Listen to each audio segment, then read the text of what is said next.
जय माता रानी। दोस्तों अब हम देवी और शुंभ का भयंकर युद्ध तथा शुंभ वध का अध्याय 10वां अध्याय पढ़ेंगे।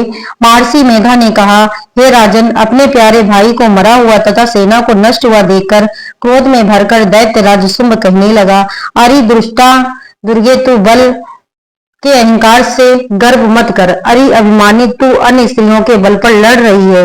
देवी ने कहा, अरे दुष्ट, देख मैं अकेली ही हूँ। इस संसार में मेरे सिवा दूसरा कौन है?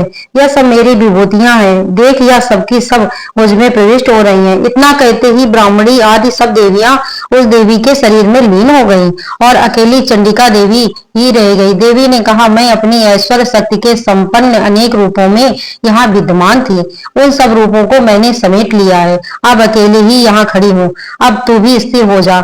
महर्षि मेधा ने कहा, जब देवताओं तथा राक्षसों के देखते देखते देवी और शुंभ में भयंकर युद्ध होने लगा, अंबिका देवी ने सैकड़ों दिव्य अस्त्र छोड़े अथवा दैत्यराज ने भी दिव्य अस्त्रों का प्रहार आरंभ कर दिया।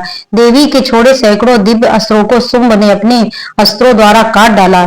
इसी प्रकार शुंभ ने जो देवी पर दिव्य अस्त्र छोड़े, उन सबको देवी ने अपनी भयंकर उकार के द्वारा काट डाला। दैत्य ने सैकड़ों बाण छोड़कर जब देवी को ढक दिया, तब क्रोध में भरकर देवी ने अपने बाणों से उसका धनुष नष्ट कर डाला। धनुष के नष्ट हो जाने पर दैत्येंद्र ने शक्ति चलाई। तुरंत देवी ने उससे अपने चक्र से काट डाला।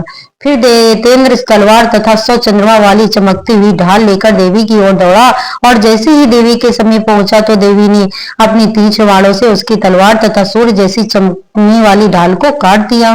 फिर दैत्येंद्र का रथ तोड़ डाला, घोड़े मार डाले तथा सारथी भी मार डाला।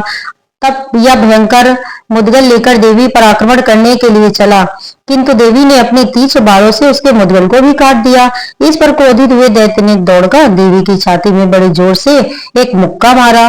दैत्य ने जब देवी को मुक्का मारा तो देवी ने भी उसकी छाती में जोर से एक थप्पड़ मारा।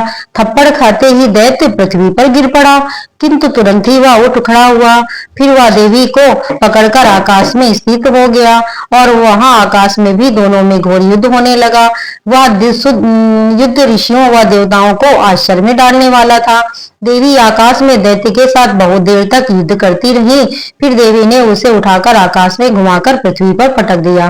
देवी द्वारा पृथ्वी पर पटका हुआ वह दुष्टात्मा दैत्य खड़ा होकर पुनः देवी को मारने के लिए मुक्का तानकर दौड़ा।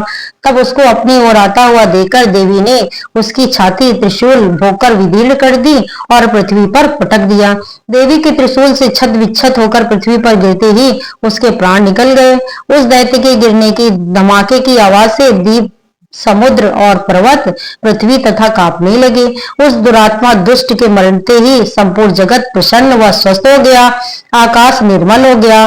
पहले जो उत्पात सूचक मेघ और उल्कापात होते थे, वे सब शांत हो गए। उसके मारे जाने पर नदियां अपने अपने ठीक मार्ग से बहने लगी। संपूर्ण देवताओं का हृदय हर्षित खुशी से भर गया।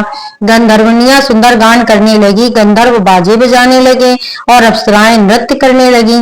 पवित्र वायु बहने लगी, सूर्य की कांति स्वच्छ हो गई। यज्ञशालाओं की बुझी अग्नि स्वयं प्रज्वलित हो उठी और चारों दिशाओं में शांति फैल गई। इस प्रकार श्री मार्कंडेय पुराण में सर्वाणिक मनवंतर की कथा के अंतर्गत देवी महात्म्य शुंभ वध नामक 10वां अध्याय पूरा हुआ। दोस्तों, लाइक और सब्सक्राइब अवश्य करें, जिससे मुझे आपका प्यार प्राप्त होता है और मुझे पता लगता है कि आपको मेरा वीडियो अच्छा लगा। धन्यवाद दोस्तों।